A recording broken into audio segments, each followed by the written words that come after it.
பள்ளிக்கொண்ட சிவனை பற்றி தான் இன்றைக்கி நீங்கள் பார்க்க போகிறீங்க. என்னது பள்ளிக்கொண்ட சிவனா?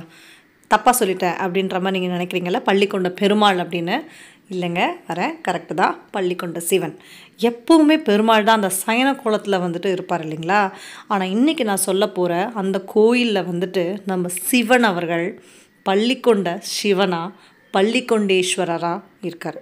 அந்த கோயில் பேர் தான் சுருட்டப்பள்ளி. சரிங்களா? இந்த கோயிலில் வந்து நீங்கள் சிவனை நல்லா சயன கோலத்தில் பார்க்க முடியுங்க. பொதுவாக வந்து ஆதியும் அந்தமும் இல்லாதவர் சிவன் அப்படின்ற ஒரு விஷயம் நம்ம எல்லாருக்கும் தெரியும்ல. லைக் அவருடைய பாதத்தையும் பார்க்க முடியாது, தலைமுடியும் பார்க்க முடியாதுன்ற மாதிரி தான் வந்து வரலாறு கூறுது. ஆனால் இந்த கோயிலில் நீங்கள் ஆதியும் பார்க்க முடியும், அந்தமும் பார்க்க முடியும் சிவன்து. இன்னொரு ஸ்பெஷலான விஷயம் இந்த கோயிலில் பார்த்தீங்கன்னா, எல்லா சுவாமிகளும் வந்து தம்பதியராக காட்சியளிப்பாங்களாம். ஒவ்வொரு சுவாமியும் ஒவ்வொரு உள்ளுக்குள்ளே இருக்க ஸ்தலங்கள்லேயும் வந்துட்டு தம்பதியராக தான் இருப்பாங்களாம்.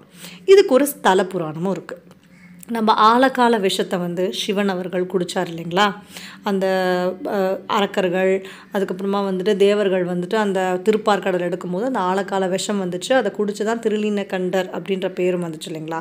ஸோ அப்படி அவர் விஷத்தை குடித்ததுக்கப்புறம் ஒரு மாதிரி ரொம்ப வந்து அவர் வந்து டயர்டாகி பார்வதி மடியில் படுத்து அவர் வந்து கொஞ்ச நேரம் வந்து உறங்கி ரெஸ்ட் எடுத்தாருங்களாம். ஸோ அந்த கோலம் தான் பள்ளிக்கொண்டேஸ்வரர் சுருட்டப்பள்ளியில் இருக்க நம்ம இப்போ பேசிக்கிட்டு இருக்க கோயிலுடைய வரலாறு, ஸ்தல புராணம். சரிங்களா? இந்த கோவில் வந்துட்டு நம்ம சித்தூர் சைடில் ஆந்திரா பார்டரில் இருக்குது. ரொம்பவே வந்து பவர்ஃபுல்லான பயங்கர வந்து சக்தி மிகுந்த கோயிலுங்களாம். நம்ம பள்ளிக்கொண்டேஸ்வரரை பிரதோஷ வேளைகளில் பார்த்திங்கன்னா ரொம்பவே சக்தியாக, அதுவும் சனி பிரதோஷங்களில் பார்த்திங்கன்னா உங்கள் ஆயுசுக்கும் அந்த புண்ணியமும் அந்த சக்தியும் வந்து உங்களுக்கு வந்து சேரும்ன்றது ஐதீகம். சரிங்களா? ஸோ இந்த கோயிலை கண்டிப்பாக வந்து நீங்கள் விசிட் பண்ணுங்கள். அந்த கோயிலில் போய் வேண்டின விஷயங்கள் அத்தனையும் வந்து சிவன் அவர்கள் செஞ்சு கொடுத்துருக்காரு. இப்போ ஃபுல்லாக பவர்ஃபுல்லாக இருந்திருக்கு அப்படின்றது தான் வரலாறு. சரிங்களா? ஸோ சுருட்டப்பள்ளி பள்ளிக்கொண்டேஸ்வரர் இந்த கோயிலில் ஆதியும் பார்க்க முடியும், அந்தமும் பார்க்க முடியும் சிவனோட பள்ளிக்கொண்டேஸ்வரர். அடுத்த வீடியோவில் பார்ப்போம். நன்றி, வணக்கம்.